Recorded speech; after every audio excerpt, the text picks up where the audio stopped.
Yo guys, you're watching Jax here. Welcome back to the YouTube channel. Make sure to like, share and subscribe. Right, let's just get it in. Around the Grounds episode 2. So we're back.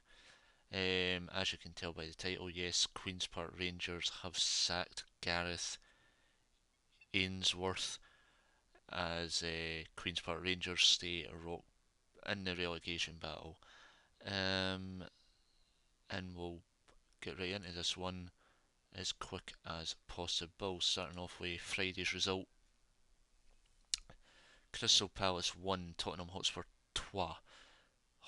Son Heung-min scoring again. Assets for Johnson for Tottenham and J.I. Wu, I think that's right, scoring on the last minute or so.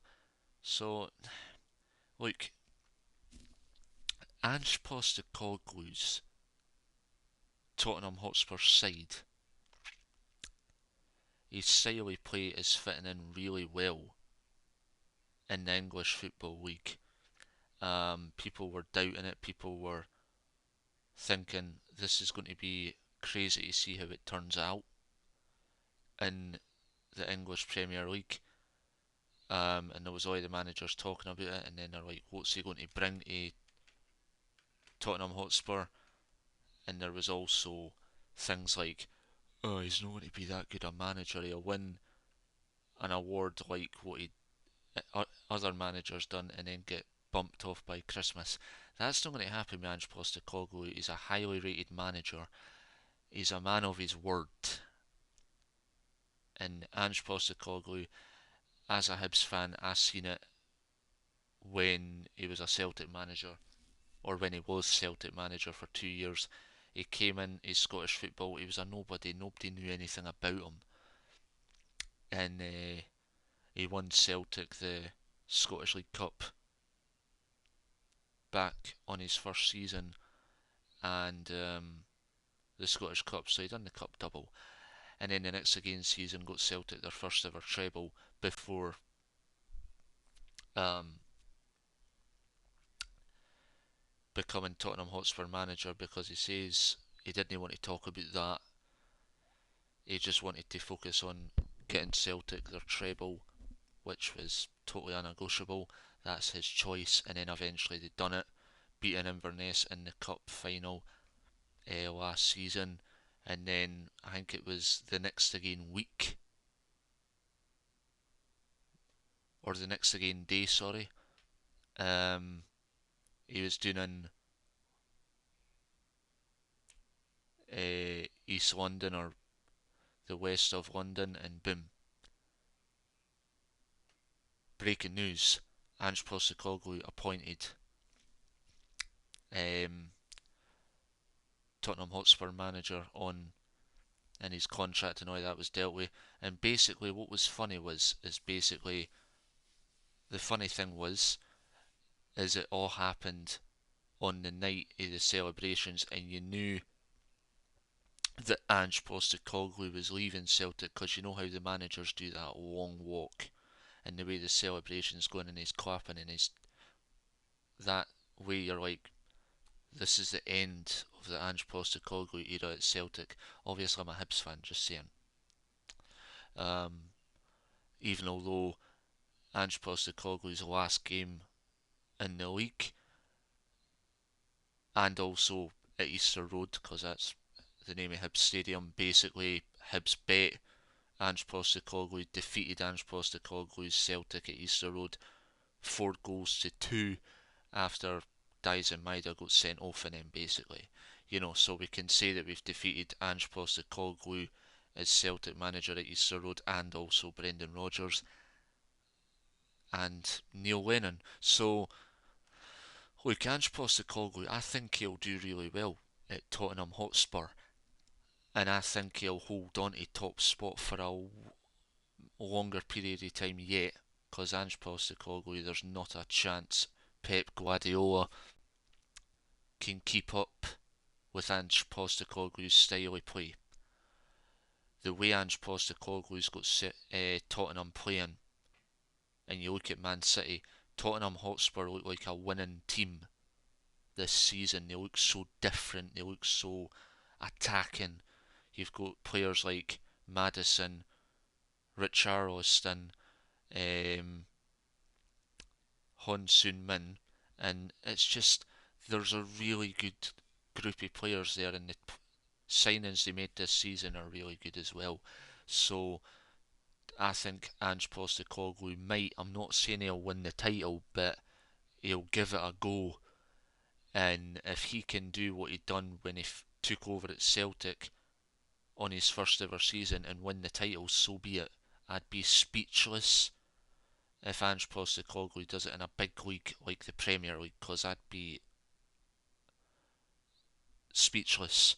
Because obviously my English team's Arsenal, but I'd be speechless if he stops Pep Guardiola's Man City for winning the Premier League. I'd be speechless, because you've also got Newcastle who are kind of struggling a bit as well, which we'll get into very quick as well. But yeah, Tottenham are really good. I mean, if we look at the table right now, played 10, won 8, drawn 2, and basically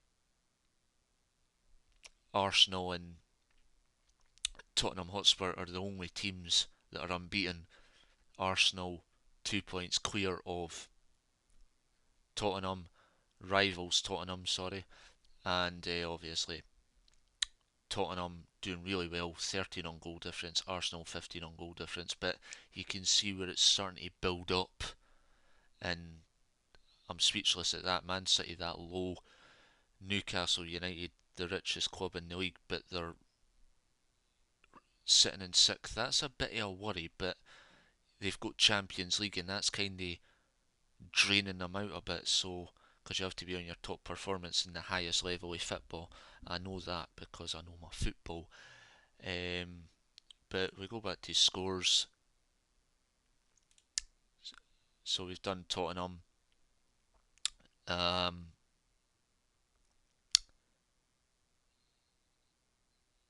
and now we move on to Saturday, yesterday. Um, Chelsea v Brentford, the early kick-off that was on before I went to Hibs v Celtic. Uh, it was a game that's hard to kind of put words to. um, don't know what the Chelsea manager's plan was with this game at all, but Brentford, they've been in the Premier League longer than a lot of us would have thought. Uh, Chelsea, they're on a downward spiral, in my opinion. Like there's something that's not really when's there nothing that has went right at Chelsea. Like seeing a photo where the lion has left the Chelsea crest because it's had enough of the results coming out. And a lot of people are saying by their titles, trouble at the bridge. Chelsea nil, Brentford 2. Pinnock and can't pronounce his name, but still, Pinnock reminds me, that player rings a bell because he used to be a Hearts player, but I'm not being funny. Chelsea spent about what, I'm going to say about 1 billion. They literally cleared out nearly 38 players or so, nearly an entire bench of subs and team, and started with only the two remaining players that were there. Players they kept, Christ knows how many that they wanted to keep, but the rest were gone. There was like about 6 players remaining, and they built around them. Has it worked? No. Is the manager that's currently in charge got a clue what he's doing? No. In my opinion, no. Because nothing's happening. Nothing's happening.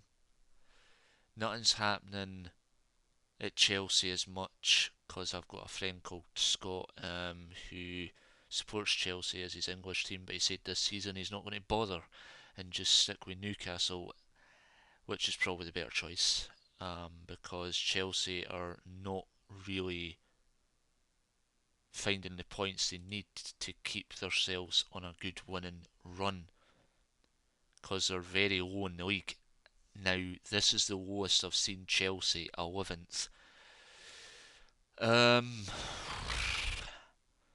it's hard to say, but I think the teams below Chelsea are going to end up going above them at this rate, because Chelsea are really struggling, and I don't see the Chelsea manager lasting long. Chelsea's worst choice was sacking Thomas Tuchel, who is now Bayern Munich manager. That was a bad choice, because after they sacked him, that's when the downward spiral begun. Thomas Tuchel had Chelsea playing really good football, won them the Champions League, the lot,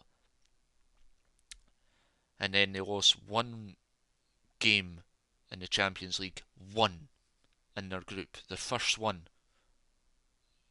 their first game in their Champions League group stage. The next game morning, breaking news: Chelsea have sacked Thomas Tuchel as manager, and I was like, what? Because I looked at last season, and I looked at the season before when they won the Champions League, and then the next again season, and then right up to that one game that they lost in their Champions League, and he got sacked. I was like, what? A manager like Thomas Tuchel, and they sack him. And I'm like, what the fuck? So obviously that kind of got me questionable, and there was a lot of Chelsea fans going, that's a really bad choice. I can see us going in a downward spiral. And look where they are. Thomas Tuchel, when he was in charge of Chelsea, Chelsea were at least right where Aston Villa were. Yeah, they might have dropped to at least 6th, but that was it. After they sacked Thomas Tuchel, they went from their highest ever spot to their very lowest in Chelsea history. Now, Frank Lampard came in, Chelsea went even lower last season, ended up, I think, roughly where Bournemouth were. And then they appointed, who's in charge now, I can't pronounce his name because it's a hard name to spell out. He's came in and got them from 17th last season right the way up to 11th. Is it good enough? No. But anyway, we're moving on because I don't want to keep talking about Chelsea. It is my English team. Arsenal v Sheffield United. Paul Heckingbottom, an ex-Hibs manager for back in the day, who done terrible as Hibs manager in Leith. What went wrong there? Exactly. Long story. Up next, talking about Arsenal,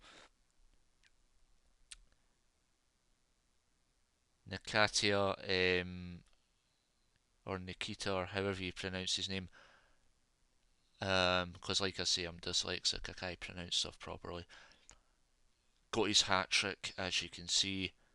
Fabio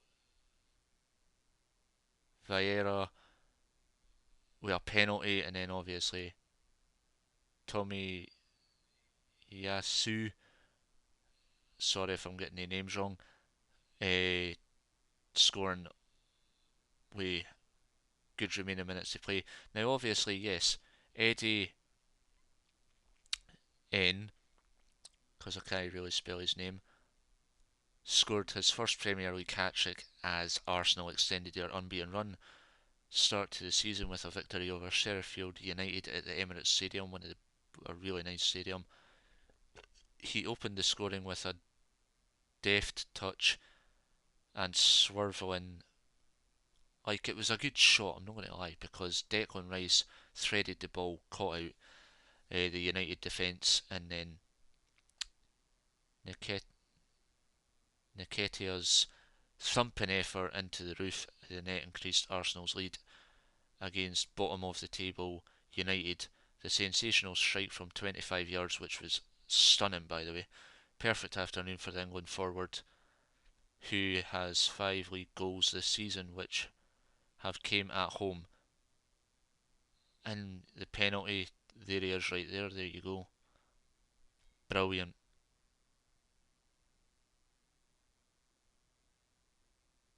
Number 14. What a player. But yeah, it was a really good game, and that is Paul Heckingbottom right there. Used to be the Hibs manager, but got sacked after we lost 5-2 to Celtic in the Scottish League Cup at Hampden Park, Glasgow. Um, he got sacked like literally the day after, so pretty straightforward. And then he went, and then I don't know what it is. He went down, became Sheffield United's manager, the Blades, and done absolutely amazing. He done the only reason Hibs appointed him is because he was such a good manager. Helped Barnsley, I think it was Barnsley up, won the League Cup with them in one of the lower leagues of English football. Done really good, and Hibs appointed him because they thought that would be really good, but it didn't work out for him in the end. Even although he won us the Edinburgh Derby at Tynecastle, but it just went really wrong. And it's kind of going the same way for him at Sheffield United, but the Premier League's bigger than the Scottish Premiership, so. But he's a good manager. He's had a good career, and I do have a soft spot for him because he was a really good manager. I mean, when he was Hibs manager, I had a good interview with him, and he's a really nice person to talk to. And I feel bad that it's kind of just going horribly wrong for him right now, but I'm sure he can sort it out. He's a manager of his word, and he got Sheffield United promoted at the first time he asking. Well, with Burnley, and then it was Luton that came up through the playoffs. But he's a man of his word. He always has been. Moving on. Um, Bournemouth v Burnley, newly promoted Burnley, yet to get a league win. No, wait, that's wrong. They've had a league win. Have they? Well, one league win, uh, one draw, and they've had over. They fall to their eighth defeat in the Premier League. So that's quite serious, considering. Now, I don't know if this is true, right? But Burnley started their pre season training very, very early, earlier than any English Premier League football club. I don't know what that was about, but I think pre season hadn't even started yet, and I think it was literally instead of players going away abroad at Burnley, they ended up doing their pre season training under their manager. So I don't know if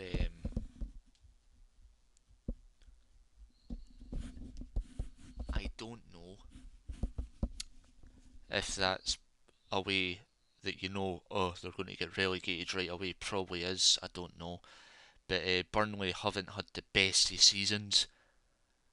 Uh, Neither of Luton, but or Sheffield United. So the three newly promoted teams have had a bad start. The question is, can they push up the league? I can see Burnley maybe doing it. I can see Sheffield United maybe doing it, but Luton, not a chance. Not a chance at all. We'll soon find out what the January transfer windows are like for the newly promoted three, but we shall see. Last season we seen the previous newly promoted three actually stay up, so can it happen again? I'd be speechless if they do. But Fulham, they're doing alright. I think they can push up. I think it's just a wee bit of a rocky start for them now, but they will get there. But we move on to. This is a game I really want to talk about. Newcastle, Newcastle, Newcastle. Yep, they took the lead, scored a second, and then out of nowhere. Well, Wolverhampton Wanderers came back twice, which I was speechless at, but they've got a manager has who got sacked for Bournemouth for doing a good job, and this is something that me and my dad were talking about. American owners,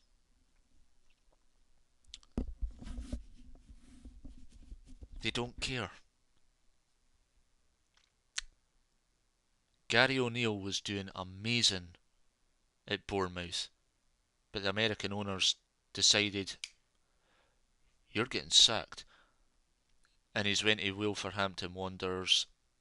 I wouldn't say he's done a crap job. He's done alright. Because Wolves are what, 12th? And that's where Bournemouth were.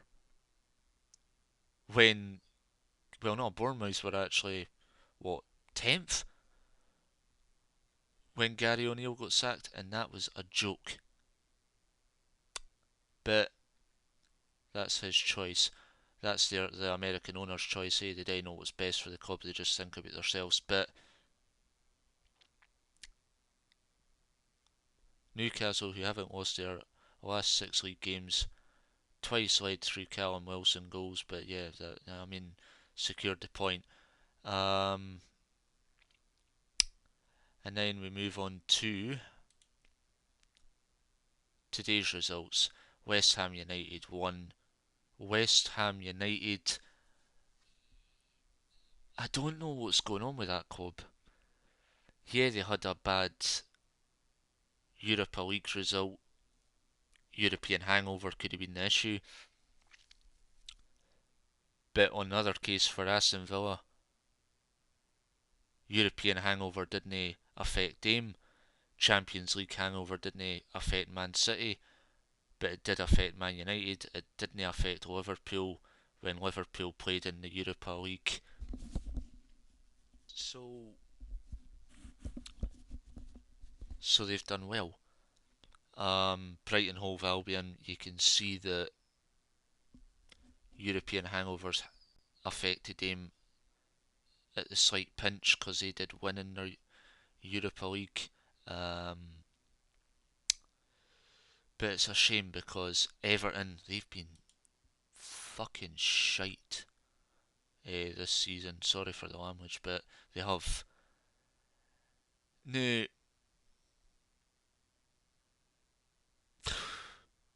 how he's still manager, I don't know. But, Jesus Christ. Now, Everton are meant to be getting deducted 12 points, so I've heard, for financial breaching financial fair play rules, which means if there was 12 points taken off of that, they'd go to -2 and they'd be bottom. And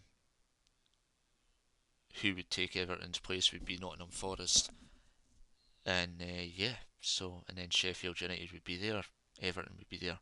But Everton aren't going to stay up, in my opinion. They're there. And their games that are coming up, Burnley, I think Burnley will steal that. I'll win that. Brighton, a win for Brighton. Crystal Palace will beat Everton any day. Man United will probably do the same. Nottingham Forest will do the same. Never winning that in a million years. So they've got a rough fixture list coming up, Everton. The roughest of toughest. If they're wanting to stay up, but I don't see it. Aston Villa v newly promoted Luton. Super John McGinn getting the opener, and Diaby scoring on the 49th minute, and Walker on the 62nd minute scoring the OG, and E. Martinez from the Aston Villa player giving Luton a goal. But these things happen, and this is the best player of a lifetime. True Scotsman. I like the Luton kit, only I'm a fear of maroon, but still, it is a good kit. But well done, Aston Villa. They're a really good team. Even although they bet Hibs 5-0 in the Europa Conference League playoffs at Easter Road. But they're a good team. the manager's done a really good job. You've got players like Super John McGinn, E. Martinez, um, Douglas Lewis, and Bailey, Diaby, and there's some really good players in there. And the Argentinian goalkeeper, what's his name? I know his name, but I just want to try and remember it here. What the hell? Where is it? I.E. Martinez. Wait, what? He actually scored a goal? What? Oh, no. Oh, right. Ah, the Aston Villa goalkeeper was the one that scored the. Was the one that done the OG. Ah, that's all right. But he's a really good goalkeeper. I like the dance that he done in the World Cup final when Argentina won it when he was doing the penalty shootouts. I found that really funny. But when you see him playing in person, when I seen him playing at Easter Road in the Europa Conference League against my team, Scottish team here, just seeing him in person, I was like, seeing a player like that, I was speechless and lost for words. Also met him, but I was like, wow, because I have a soft spot for Argentina. Argentina. If Scotland are in the World Cup or that, I just go with Argentina because Messi, E. Martinez. So yeah, pretty much boyhood football. Huge fan of they two. So yeah, and John McGinn. Um, Brighton v Fulham. What is that kit? Um, this had to be the most boring game I have ever listened to, but there was nothing really in it. At the Amex Stadium, Brighton did deserve the lead. That is true. This is the manager right here. Even although, but in the end, the Seagulls lost 2 points, says Roberto Di Zerbi. But that's about it. But look, Grob with assists and Wilson with assists for Fulham. I know that Fulham have lost one of their good strikers in the summer window, but I think, look, Brighton are a very good team. They're pretty much flying in the Premier League at the moment compared to recent times when they got relegated a couple of times after coming up for the English Championship. So, but they're a really good team now. They've changed their ways hugely. Liverpool v Nottingham Forest with Jota, Nunez, and Salah scoring in the Luis Diaz situation as of confirmed. Diaz missed the match following reports his parents had been kidnapped in Colombia. Jesus Christ. With officials still searching for the winger's missing father after his mother was rescued. Diogo Jota, surrounded by his teammates, held up the Colombians player's number shirt, 7 shirt, after firing the Reds to a 31st minute lead. Then Matt Turner turned Darwin Nunez's attempt into the Portuguese forward's path. The best thing we could do is win the game for our brother, Klopp told the Match of the Day afterwards. We played the game in the most difficult circumstances I've ever had. After more than 1,000 games as a manager, you would think you've experienced everything. But it's not about us. We'll pray that everything will be fine. The only thing that we should do is fight for our brother, and that's what the dash in the brackets the players did. The boys fought for their brother. Jota said the decision to hold up Diaz's shirt after scoring was to show we're with him in an unimagined what was that? Unimaginable situation. Lewis was with us in the hotel before the game, then he went home. He added to match of the day. I hope everything does go alright for Luis Diaz. It sounds a very scary situation because it did come on the breaking news this morning what had happened, and I just hope everything's alright for him. I support the team.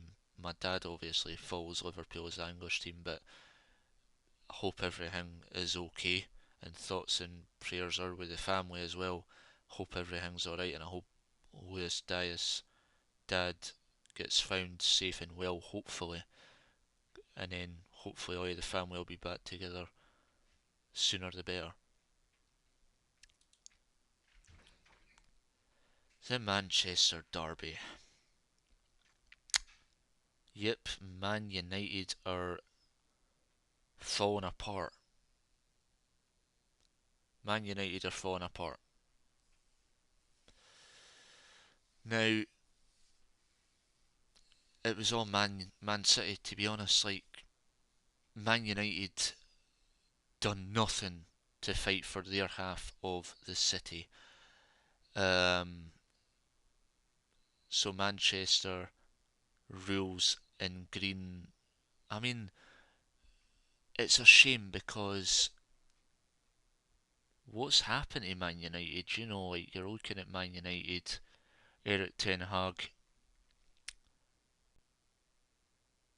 says that there's been a lot of improvement. Where about? Where's there been improvement? Eric Ten Hag. He's talking a lot of bollocks. What's he done? Just made that up to make everybody look right.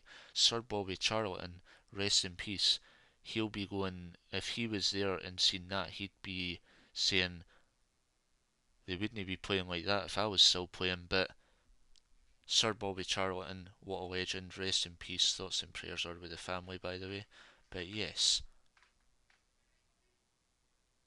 it's crazy. And yeah, but Sir Bobby Charlton was a really good player for Man City back in the day. He played as a Man United player before I was even born, but he was a really good player. And this guy just can't stop scoring. Haaland. Um, so yeah, but it's just crazy. So Haaland putting City ahead from a penalty spot after 26 minutes when Ramos uh, was penalised for dragging down Rodri following the intervention of the video assistant referee. So, and a lot of people call Haaland the robot because he just can't stop scoring. He's a really big player, very tall player, and he always gets in there. City keeper Ederson also excelled to save from Scott McTominay before half time, but City wrapped up the most convincing victory when Haaland set up the easiest of chances for Foden 10 minutes from time, which was another good goal. Phil Foden, a really good player. Obviously, I've got my signature in my stream room as well. He is a good player, you can't complain about that.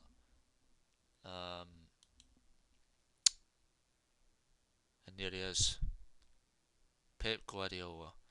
Man City have looked short of their best on occasions this season, even when spending so much time at the top of the Premier League, but the regaining champions gave an anonymous display here to outclass their arch rivals.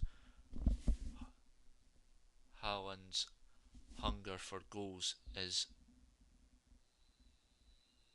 insatiable, with United keeper Onana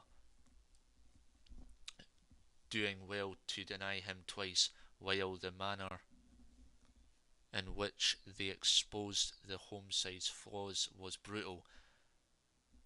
To contrast to United's shapeless efforts, City were measured, controlled, and passed the ball around with a confidence of a team that knew they were up against opponents nowhere near their level. Foden's goal gave the scoreline a far more realistic appearance as City exerted a stranglehold throughout. Further goals would not have flattered them, with the left flank work of Jack Grealish and Bernardo Silva particularly fruitful. The return of Josh Stones after injury only adds to their quality, as was proven with a performance that outlined the task facing anyone wanting to wrest the title away from them. Man United outclassed the sight of thousands of empty seats all around Old Trafford in the closing stages of this derby told the tale of a truly miserable and chastening day of Manchester United.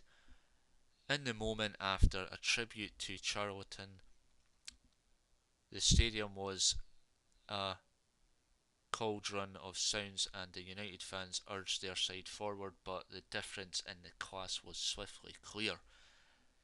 United had their chances, particularly when Ederson saved from McTominay and when the struggling Marcus Rashford sent a great chance wide, but Ten Hag's side were short of ideas, creation and urgency and were outmaneuvered by the outstanding City team. I can't pronounce this player's name. May have conceded a penalty, but the youngsters' endeavour was admirable, and Old Trafford made its feelings known with loud cheers when he was substituted late on. This is a lot of talking, like, and a lot of info.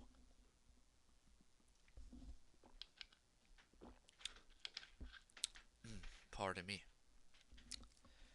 But yeah, you can see where it's coming from, guys. United looked to have made steps forward last season when they beat City in the Premier League at Old Trafford, but this was worrying sight for Ten Hag, whose team looked like they were heading backwards. Correct, they were heading backwards. And the league table looks a little bit like this after today's results. There's the top, and there's the bottom. Now we move on to English Championship.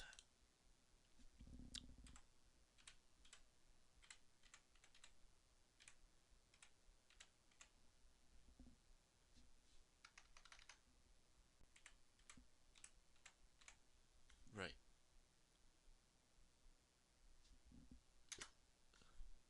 Who the fuck is it?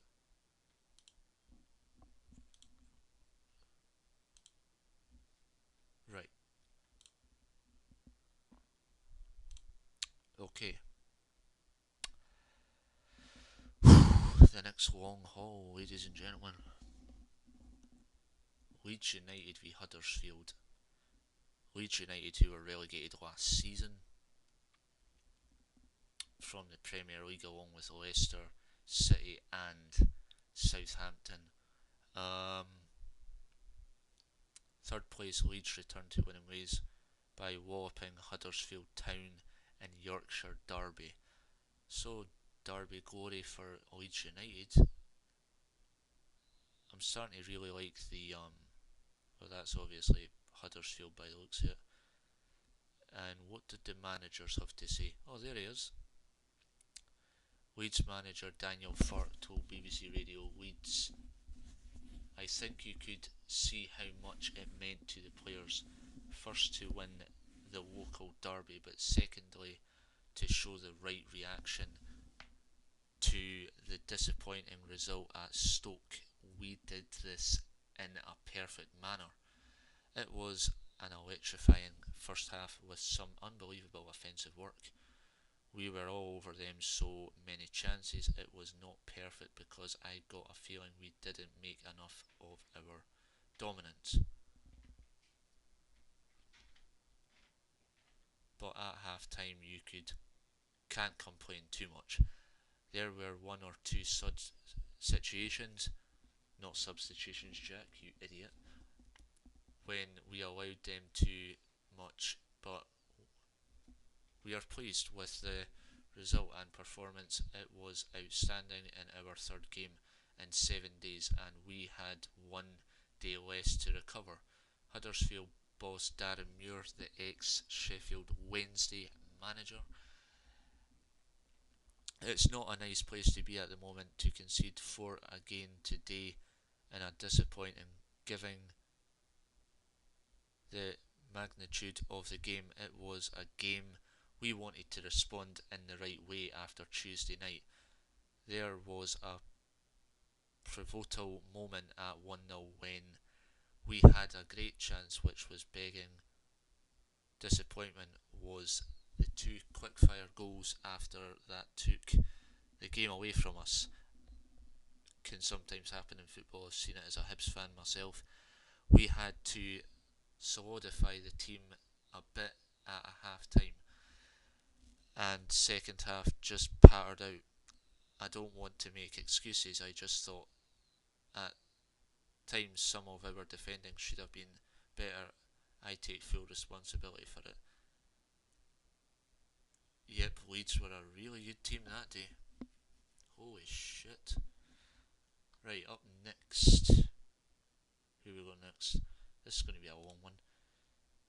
Wayne Rooney.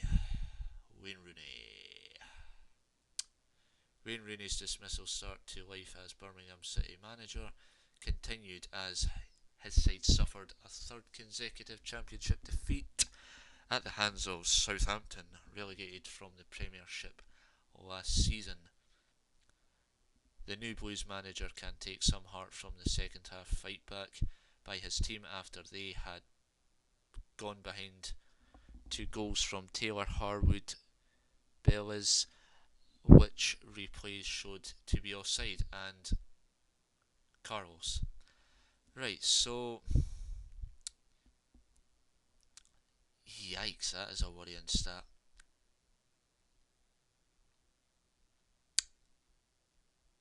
A very worrying stat. Wayne Rooney took over not that long ago.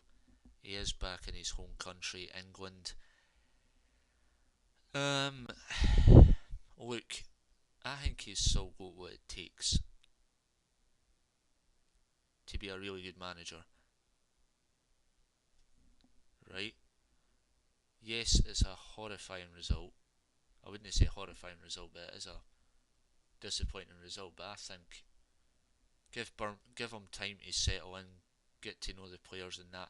I think he'll really do well as manager. Up next, Blackburn v Swansea. Blackburn Rovers v Swansea City. Cullen with the only goal assets from Patino, I think that's right. And you've got number 6 in the background, Darling, number 6.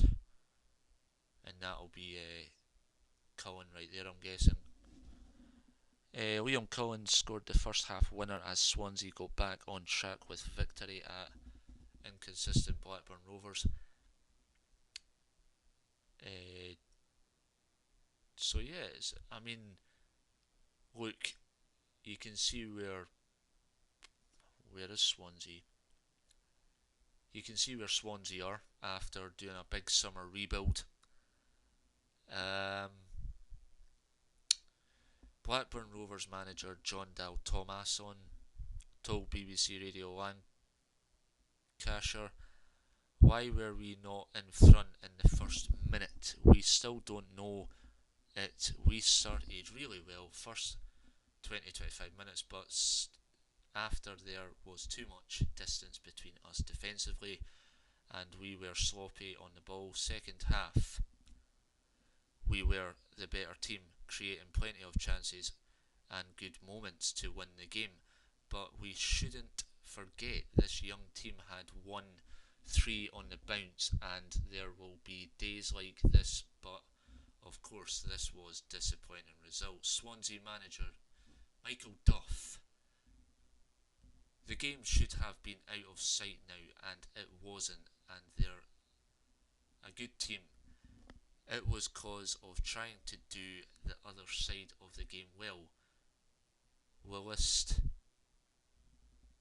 trying to pick up them off on the counter attack. People put their bodies on their line, defended, made blocks when they had to. For all their opportunities, Carl Rushworth has not really made a brilliant save. It definitely wasn't comfortable, but it was well earned win in the end, even though those stats say otherwise. But Swansea are getting there after a big summer rebuild, and we move on to Cardiff v Bristol. Right, so Cardiff City v Bristol City. Cole, Will, and NG, the goal scorers, with Ralls and Collins being the assets. Bristol City have not really had a good season either, actually. They're a bit like a. I mean, you can look at this table right now, and Bristol City are pretty far down the table. And the managers had to say, Bristol City manager Nigel Pearson, there wasn't much in the game. We conceded 2 goals from our own possession, but we didn't create much. Cardiff might be doing okay, but I wouldn't put them up with the best sides at all. Jeez, that's a bit harsh. Damn, dude. In recent games against Leeds, Ipswich Town are going well. Leicester, they're all games we lost by the odd goal. It's a competitive league, and if you don't make good decisions on the pitch, sides will turn you over. It's more difficult when you've got a young and inexperienced bench. They, Cardiff, have not really created anything in the game. Most of their stuff has come from us turning the ball over. No one here will look at the game and think Cardiff are a really good side compared to Bristol City. I don't think it was a game of a lot of a quality. It was a game with a team, you know what, I'm not going to keep talking about this because I've got English League 1 and 2 to talk about, and then going through like the managers and it's like Jesus Christ. But I'll just quickly Hull v Preston, that ended there, but I'm just going to quickly rapidly cut through the results quite quick. So Hull City 1, Preston North End 0, Ipswich 3, Plymouth Argyle 2, Middlesbrough 0, Stoke City 2, QPR 1, Leicester City 2, Sunderland 3, Norwich City 1, Watford 2, Millwall 2.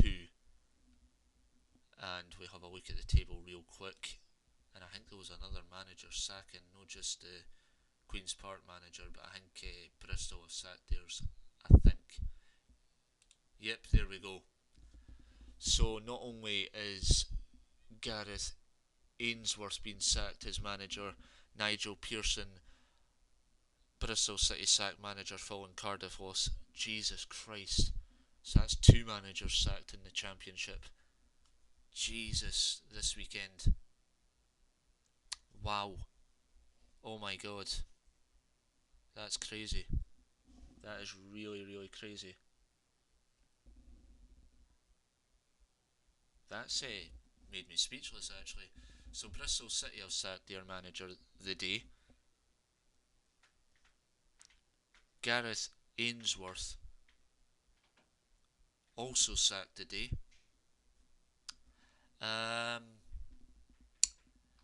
Interesting. I'm sure that's the only managers that were sacked. Sheffield Wednesday sacked theirs? I doubt it, really. Unless I'm missing something.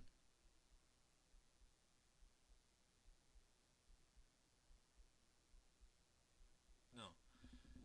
I'm not sure if there was any other manager sacked.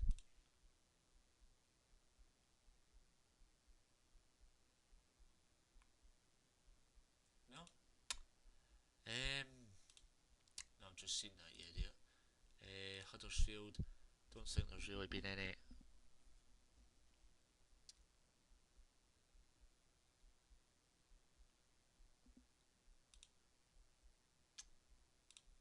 You know, it's a crazy league, by the way.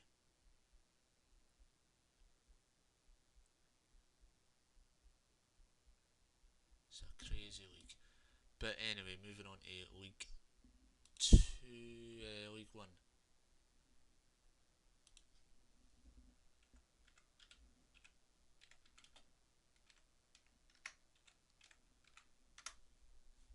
League 1, right, so scores.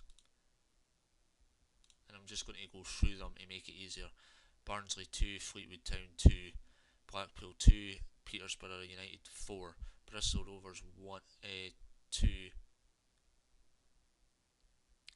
um, Northampton Town 1,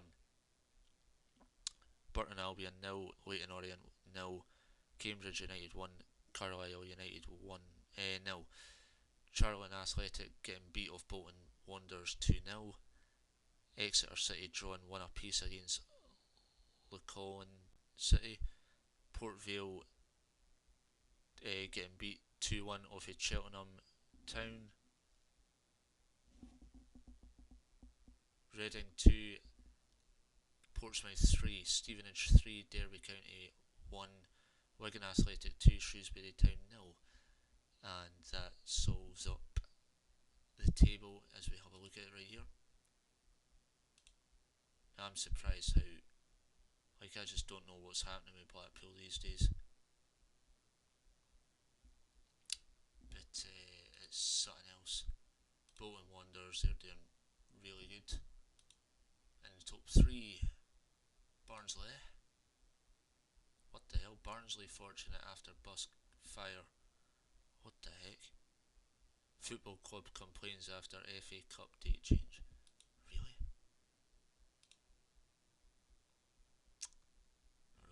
Not really much news.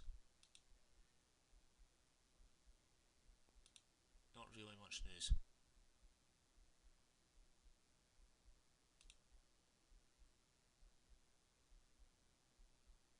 Assistant manager Russell leaves Cheltenham.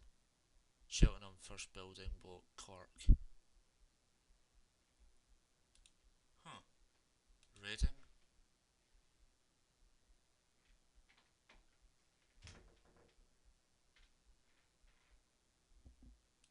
Right, on to League 2.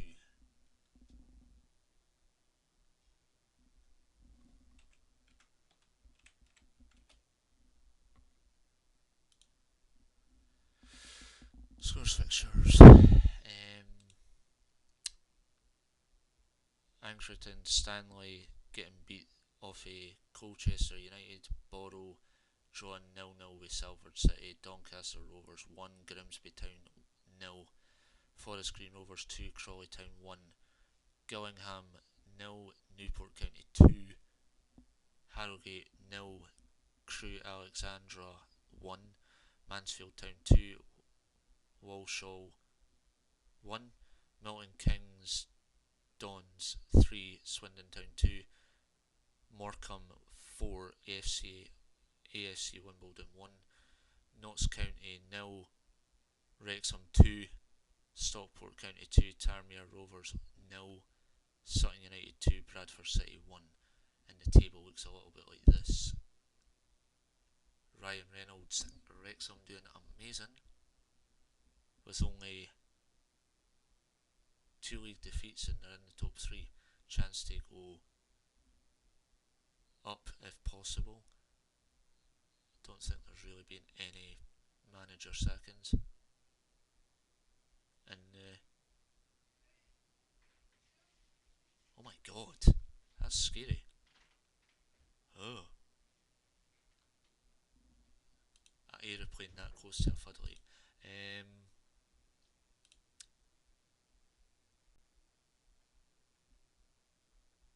But yeah, I mean, the English leagues are English leagues. That's only took him 55 minutes to do like that. Jesus. Shorter than my last one. Is there any games during the week? I'm sure there was games during the week. Hold on. Aye, there was. Barrow v Morecambe on Tuesday. Midweek game. So that's looking good. And we look ahead to some of the other games that are about. Wrexham.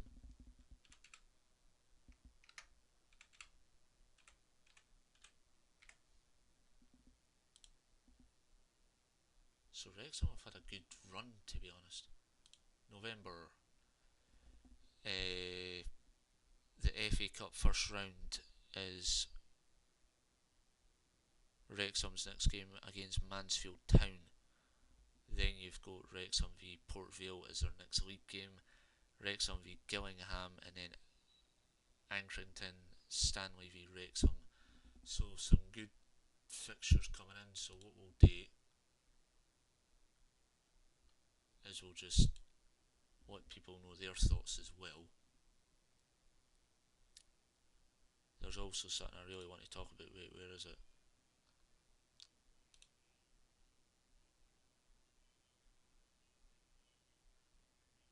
Go to boxing for a sec. I know I'm meant to be doing scores fixtures, but Tyson Fury does it again. Just going to talk about this right now. The undisputed heavyweight fight between Tyson Fury and is unlikely to happen until next year, but it will happen. We know that.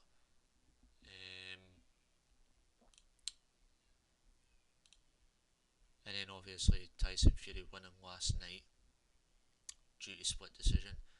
That's all for this live page. So close to the biggest shock in boxing history as Tyson Fury survives an almighty scare to beat Francis Ng Agu. I can't pronounce his name. Francis, just put Francis because that's quicker. By the tightest margin possible with a split decision victory. Thanks for joining us. Until next time. Bye for now. So yeah, pretty much. That's a really good picture, by the way. I really like that. Oh god, ow. That doesn't look a very good landing. Fury deserved to lose. Hey, come on, oi. I will not take that. I have a good soft spot for Fury. No. Fury deserved to lose? How dare you? Should be ashamed of yourself, mate. But yes, apart from that, some of the other boxing matches, I'm just doing that just to, I know it's meant to be football results, but I'm just doing this to kill it off a bit. So yeah, I mean, there was a lot of boxing matches on last night. And that's this fight confirmed. But then they've already fighted anyway, so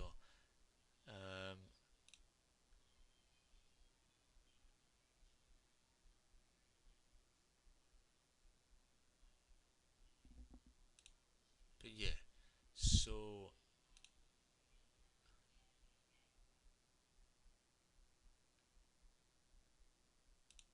interesting. Right, so guys, that's going to bring this to a close for the Around the Grounds episode 2. You've been watching the usual suspect, Jack C99. Make sure you like, subscribe, enable notifications so that you don't miss out. And I will catch you guys in the very next video. Thank you for watching.